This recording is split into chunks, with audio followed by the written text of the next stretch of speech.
The polycrisis, hybrid working, new technologies, shifting customer demands, geopolitics.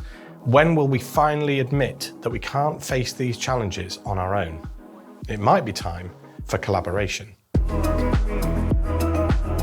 Not because we lack talent, not because we aren't trying hard enough, but because the challenges we're facing now are far bigger and more complex than any single role, team, or perspective can solve on their own. Even if you're not operating at this macro level on a day-to-day basis, most challenges live across a system. And collaboration isn't simply about involving more people. It's about leaders doing something more intentional. Because when pressure rises, many leaders still retreat into isolation. They hold the problem tighter. But complexity doesn't respond to control. It responds to alignment.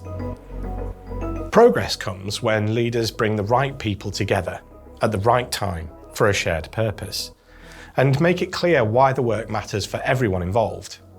The essence of collaboration is the ability to listen, reflect, and build trust. It isn't a nice to have, it's core leadership work. So what does it actually take from a leader to build collaboration? Well, here are 5 perspectives. Let go of the need to have all the answers.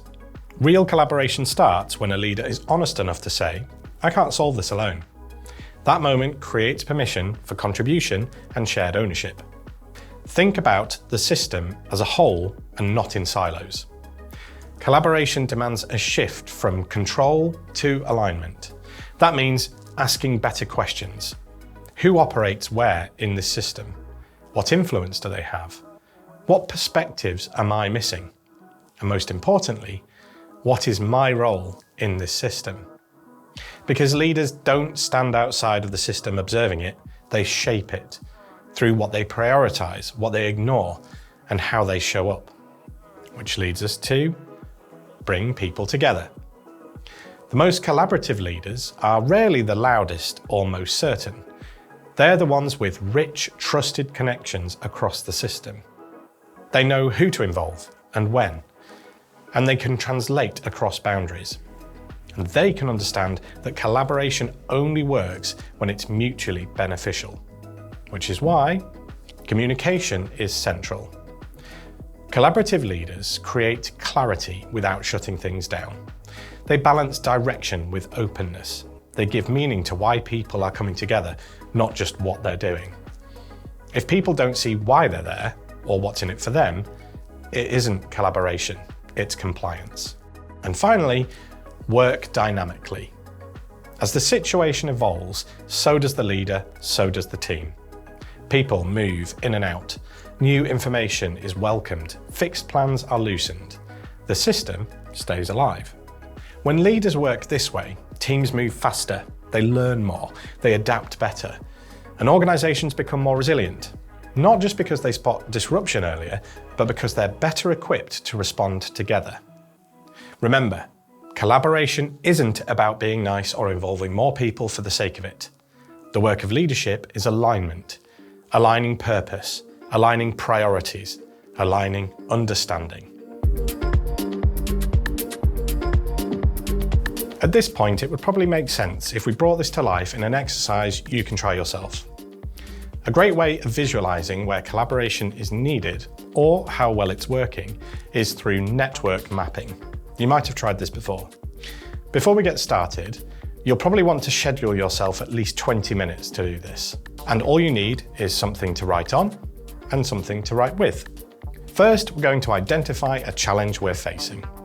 So, set yourself a timer for 5 minutes and think about what is stopping you, both individually and collectively, from achieving your goal. When you think about the capability needed to achieve said goal and the people assigned to achieving it, what strengths and what gaps do you see in those working relationships?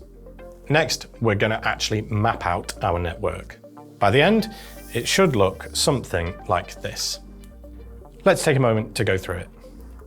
So, as you can see, start by writing your name in the middle of the paper. From here, you'll map out the network of people and working relationships that are confronting this challenge with you.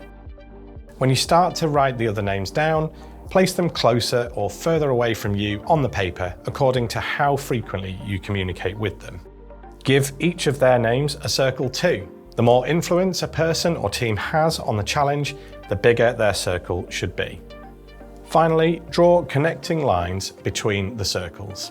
The thickness of the line represents the strength of the underlying relationships. The thicker the line, the stronger the relationship.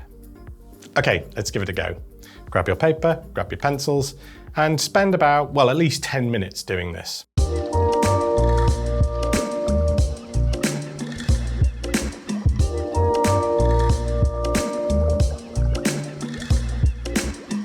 As you make these connections, think about how you're not looking down objectively at this challenge. You're right there in the centre of the system.